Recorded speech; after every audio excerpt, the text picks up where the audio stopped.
Bueno, estamos con César Sánchez Ballesteros, presidente de la Federación Provincial de Hostelería. Bienvenido. Muchas gracias. Bueno, estamos en un momento ya que la hostelería se encuentra casi en una situación muy cercana a la normalidad, ¿no? Sí, sí, la verdad es que rápidamente ha ido evolucionando, igual que ha venido el virus y creció muy rápido, se extendió muy rápido. También estamos en un momento ahora mismo pues muy interesante porque estamos viendo que la incidencia del virus está bajando ya a niveles realmente muy bajos, ¿no? Aproximadamente en todo este año y medio que llevamos de crisis, ¿cuántos negocios en Vigo han tenido que cerrar? No sé si tienes un cálculo. Pues en Vigo, vamos a ver, en Vigo teníamos censados en torno a 2.300 establecimientos de hostelería antes del COVID y en torno a un 30% cerró sus puertas definitivamente. Eso, pues la cifra calculadora, estamos hablando de casi un 30%, son unos 600 establecimientos los que cerraron. Es verdad que muchos de estos establecimientos quedan cerrados y muchas veces montados porque no eran propietarios del establecimiento y que eran inquilinos de un alquiler que no podían hacer frente y que además para hacer frente al pago de las deudas de su inquilino, de su arrendador, pues muchas veces llegan a acuerdos y prácticamente dejan el establecimiento montado con muchas de las instalaciones y eso ha generado también que bueno, entren otros profesionales o desgraciadamente gente no del todo bien formada, a ocupar ese espacio bueno, con una muy baja inversión y que pueden volver a rehacer su actividad y calculamos que de ahí puede haber en torno de ese 30 que ha cerrado, que casi un 15% se haya recuperado de nuevo y que estén abriendo de nuevo establecimientos, ¿no? Aún así, un 15% del total del sector en la ciudad de Vigo está todavía cerrado. Bueno, hace unas semanas entró en vigor el nuevo protocolo de la hostelería, de la Xunta. ¿Cómo lo valora? Bueno, estuve personalmente en las negociaciones, fueron muy duras, muy difíciles, pero es verdad que desde el punto de vista práctico eh, decidimos sacrificar mucho para no tener que estar cerrados en ningún momento en una hipotética incremento o nueva variante de virus o una posibilidad de volver a tener otra variante diferente, ¿no? En la actualidad, dada que la incidencia está bajando mucho, es verdad que nos parece excesiva la norma con respecto claro, esto cambia muy rápido y estamos viendo, y es lo complicado, que las comparaciones son odiosas y que muchas otras comunidades autónomas toman decisiones distintas, pues, ha pasado durante todos los virus, pero que en la actualidad se esté reabriendo y se está reabriendo sin ningún tipo de requisito, cuando nosotros tenemos unos requisitos adquiridos eh, muy fuertes y que tienen un coste importante y que, bueno, pues que si tarda mucho en llegar otra variante de virus es evidente que a nosotros nos perjudica porque aceptar ese acuerdo con la Junta, pues bueno, intentar negociar un acuerdo con la Junta, hay que aclarar que nosotros no tenemos capacidad de negociación real, ¿no? Podemos debatir algunos puntos y bueno, pues hasta donde podemos llegar realmente es tener un buen diálogo con la Junta y llegar a un acuerdo para que, bueno, pues que la norma sea lo más práctica y beneficiosa para todos, ¿no? Eso es lo que se intentó, pero es cierto que en la actualidad bueno, es un poquito más lesiva para la mayoría comparado con otras comunidades autónomas que los requisitos son prácticamente nulos, ¿no? Entonces ahí es verdad que buscamos que la situación se normalice. Es verdad que nos gustaría estar preparados, lo que te decía antes, en caso de pandemia, otra variante o lo que sea, evitar en todo caso lo que se hizo anteriormente, que es apuntar hacia la hostelería como una fuente importante de contagios, que nunca hemos creído, no es que lo diga yo, es que las propias estadísticas ya lo refieren así y tenemos ejemplos muy claros donde Madrid y Barcelona son dos polos opuestos y un ejemplo muy válido. Teníamos que Madrid había sido hostelería bastante abierta y Barcelona hostelería totalmente cerrada y los casos en Barcelona se dispararon muy por encima de los de Madrid. Dices, ¿que se puede hacer con contagios en hostelería? Sin duda, se hacían más contagios con la hostelería cerrada que con la hostelería abierta, eso también sin duda, ¿no? Entonces al final, bueno, entiendo que es muy difícil medir y tomar decisiones, sobre todo a nivel comunidades autónomas, que nunca he entendido cómo se gestiona esto así, que tengamos 17 normativas sanitarias distintas y 17 comités científicos, yo creo que no es bueno para todos, ¿no? Y que, bueno, que esas medidas al final cada uno hace lo que mejor puede, pero muchas veces hay un desconocimiento altísimo de cuál es la situación del virus y su sistema de contagio. Ahora estamos hablando que casi todo es aéreo y que por superficie prácticamente es nulo, con lo cual, bueno, pues para que estamos todos desinfectándonos las manos con alcohol todo el día, ¿no? Entonces, bueno, como ves, todavía hay muchas dudas en ese aspecto. Bueno, y ayer el presidente de la Junta anunció una serie de cambios para el futuro. ¿Cómo valora esta? Bueno, yo he aprendido a que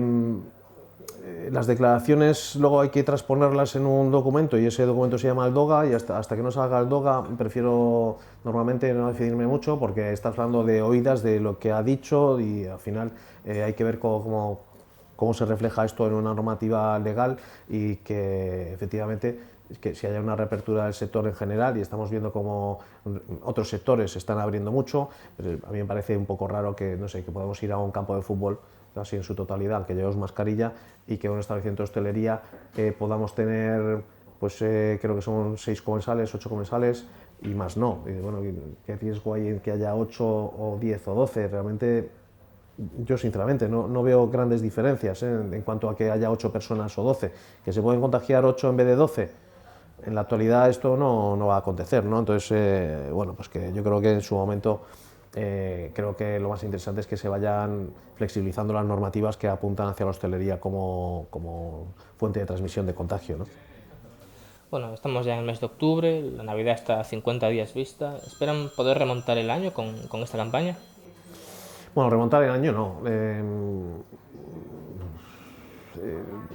Hemos tenido, los primeros 6 meses del año ha sido críticos para todos, hemos tenido un buen verano,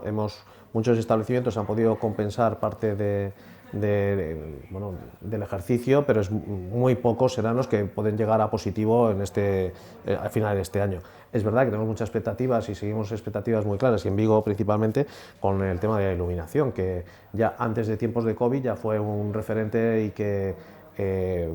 sector hotelero, por ejemplo, sí le atrajo y generó importantes beneficios. Y te voy a poner un ejemplo, en Puente de la Inmaculada, en mediados de diciembre, antes de las luces,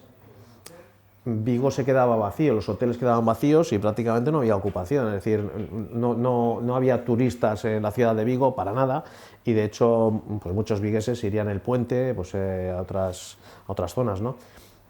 En la actualidad, Vigo llena sus establecimientos hoteleros en esas fechas, ¿no? Y muchos fines de semana, que es el turista de verdad, el que tiene capacidad, digamos, de cercanía, de acercarse a la ciudad, los fines de semana sube mucho la ocupación en los hoteles y muchos llenan pues a partir de las luces de Navidad. Entonces, es un cambio significativo y tiene un impacto económico muy importante en el sector, que ya en su momento hicimos nuestros cálculos y aplaudíamos al alcalde en ese aspecto porque el retorno de la inversión del gasto que supone para el ayuntamiento tiene un retorno a nivel impositivo con los beneficios que ha generado en nuestro sector que sin duda es positivo para todos, ¿no? Que no sé si me expliqué correctamente, ¿no? Que los impuestos que pagamos por esos incrementos que tenemos en nuestras facturaciones, etcétera, sin duda resultan rentables al ciudadano en general y al ayuntamiento en particular. Bueno, precisamente hablando de la ocupación hotelera, este año marcó récords incluso superiores a antes de la pandemia. ¿Cómo valora estas cifras? Bueno, espectaculares. Ahí también hay que repartir un poco el peso de todos y yo creo que ahí coincidieron muchas cosas. Primero, lo que antes eran puntos negativos del turismo de Galicia en general, que normalmente es la falta de infraestructuras para llegar por avión, por ejemplo, o por tren, pues hace que tengamos un turismo que mayoritariamente ya venía en coche. Y precisamente el cliente que más hemos tenido a nivel nacional era el que se ha movido con su propio vehículo y evidentemente se han visto perjudicados pues Baleares y Canarias principalmente, donde realmente tienes que coger pues, otro medio de transporte y no puedes llegar. Entonces, bueno, hay punto número uno. Luego la falta de masificación y que la imagen que tenemos de Galicia, que está muy poco masificada,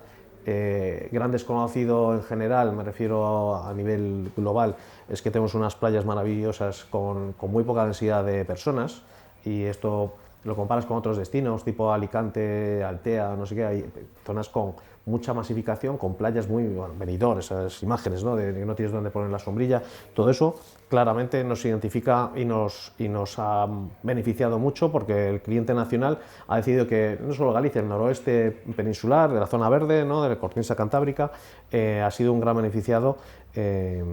para todos nosotros. Coincidió también, y creo que lo hicieron bastante bien, en este caso la Xunta de Galicia, la parte de turismo, con una campaña publicitaria que se hizo en tiempo y en forma, con un impacto, por fin, que lo hicieran en tiempo, ¿sabes?, justo cuando empezaba la temporada de verano,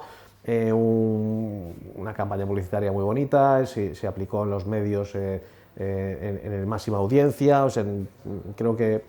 cuando se hacen bien las cosas también hay que decirlo, y se hizo una campaña muy buena en ese aspecto, y eso,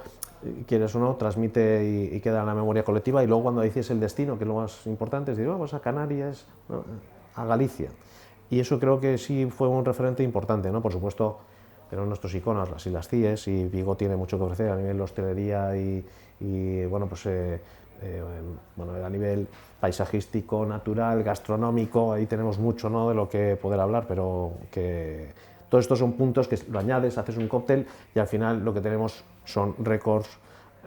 probablemente a nivel nacional, en cuanto a las ocupaciones con respecto a la mayoría de los destinos, y en muchos casos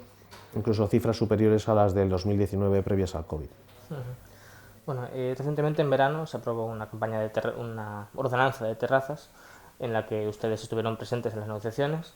y permitirá que bares y cafeterías tengan terrazas pues más amplias en la vía pública. ¿El futuro del sector pasa por esto? Sí, bueno, una parte mayoritaria y una transformación lógica, y que se ha visto en otras ciudades, y cualquiera que haya ido a Madrid, por ejemplo, ves que en muchos paseos, en muchas calles, muchas avenidas, tienen sus terrazas cubiertas para poder hacer un uso invernal de estos espacios, ¿no? Más ahora con el COVID era fundamental para nosotros tener espacios muy ventilados y que al mismo tiempo estén protegidos, donde un cliente se pueda tomar un café o una cerveza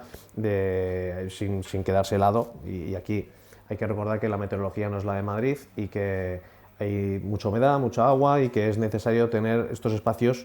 por otro lado, bien ordenados, con buena imagen, y que no en todas las calles probablemente, pero sí en donde se pueda hacer, y que estos espacios pues bueno, se puedan recoger durante el verano, de alguna manera, que puedan estar muy abiertos, y que estas terrazas sirvan para que dinamicen la ciudad y el sector, que al final una ciudad, si queremos que sea tan turística como es en la actualidad, y que es un potencial tremendo que no deberíamos desaprovechar, es una industria muy potente que está moviendo ya un negocio importante, que podemos equiparar la hostelería, como decíamos antes, en Vigo estamos hablando de pues en torno a 2.000 establecimientos, y esos 2.000 establecimientos, cuando hacemos el cómputo de trabajadores, estamos ya en 10.000 trabajadores, que equivale mucho a la industria auxiliar de Vigo, o sea, que dices, del automóvil, por ejemplo, o sea, que no es tampoco para descartar que es un segmento importante en la economía de la ciudad, y que eso es gracias no solo a los ciudadanos, sino a los turistas que llegan, ¿no? Y que se puede tener realmente, combinar, y que bueno, pues esté equilibrado, y tener una ciudad que sea atractiva y agradable para todos al final, ¿no?, que es lo que se busca. Y ya para terminar, ¿ve a la hostelería superando esta crisis en 2022? Bueno, todavía es Año Santo. Tener el duplicado del Año Santo nos da cierto juego, y es otro de los ingredientes a nivel turístico que han sido fundamentales durante este 2021, pero el 2022 yo creo que sí va a traer pues un flujo de turistas añadido. Hay muchos cambios en la hostelería, y no todos achacables al COVID, y eso estamos viendo como, pues bueno, parte de lo que estamos viendo, ha habido un relevo entre los establecimientos que ya tienen dificultades económicas, o que no eran demasiado rentables, y que la situación del COVID ya no pudieron soportar la marcha del negocio. La nueva incorporación de nueva gente que se ha dedicado, ha decidido, pues muchas veces es un poco de autoempleo, buscarse la vida dentro del sector hostelero, y bueno, pues son autónomos o muy pequeñas pyme familiar, ¿no?, que decide apostar por la hostelería, pero que realmente tiene muchas dificultades porque no están realmente bien formados, y tenemos unas carencias importantes en cuanto a formación. Con esas carencias es difícil gestionar hoy en día establecimientos de hostelería, porque la normativa es brutalmente complicada a nivel legal, permisos, procedimientos, bueno, todos protocolos de limpieza. Bueno, pues, la norma es tan brutal y tan alta que un hostelero que sepa buen cocinero no le vale, no le vale con ser buen cocinero. Tiene que gestionar personas, tiene que saber de normativa laboral, de normativa fiscal, de normativa ambiental, o sea, claro, tienes que ser muy polivalente y tener muchos conocimientos. Eso hace que al final las rentabilidades de los establecimientos, muchos de ellos se lleven sustos de todo tipo y que no cumplan con algún tipo de normativa y que realmente tengan muchas dificultades en el futuro para seguir sobreviviendo, ¿no? Entonces, generalizar va a ser muy complicado. Va a haber un perfil que hay una nueva hornada de gente joven, relativamente joven, que lo está haciendo muy bien y está subiendo. Yo percibo que el nivel de hostelería en general está subiendo bastante y yo creo que en Vigo estamos viendo establecimientos que se están abriendo de calidad y con apuestas muy atractivas. Y creo que ese sí es la línea que vamos a continuar, pero por poner ese bar histórico de barra de acero inoxidable que tiene el calendario casi de hace 20 años ahí en la pared, no sé, esa imagen, yo creo que eso ya, esos no van a poder sobrevivir. Ni siquiera antes sobrevivían porque era solo el propietario autónomo que estaba ahí, hacía sus horas y bueno, pues con lo poco que trabajaba durante el día pues le daba para vivir, pero yo creo que ya en la actualidad eso ya hay que descartarlo y hay que ir a empresas que tengan una estructura empresarial de gestión, aunque sea pequeñita, mucho más profesionalizada. Bueno, contestando a tu pregunta al final, yo creo que para muchos sí va a ser ya, digamos, una estabilización de todo lo que ha pasado atrás y que van a seguir funcionando. Pero para un sector importante, yo todavía calculo que en torno a un 30% debería cerrar o no ser capaz de continuar en un periodo breve de tiempo, porque las adaptaciones cada vez son más radicales y hay que estar mucho más al día que hasta hace poco, ¿no? Que los cambios vienen tan rápidos que va a ser difícil de gestionar. Bueno, pues muchas gracias, César, por pasarte por aquí